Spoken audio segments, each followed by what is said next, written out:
Darating yung panahon na magiging kwento na lang tayo. Kaya hanggat maaari, gandahan mo ang istorya mo. Mag-iwan ka ng ngiti bago mo isara ang libro mo.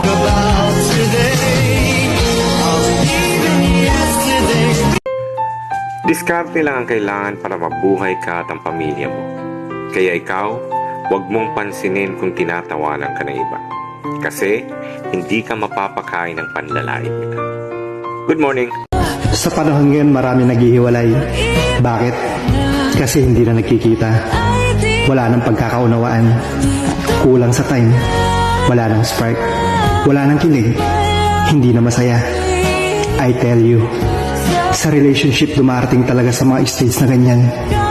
Dahil paano tatatag ang isang relasyon kung wala nang pagsubok? Paano nagiging matibay kung puro na lang saya?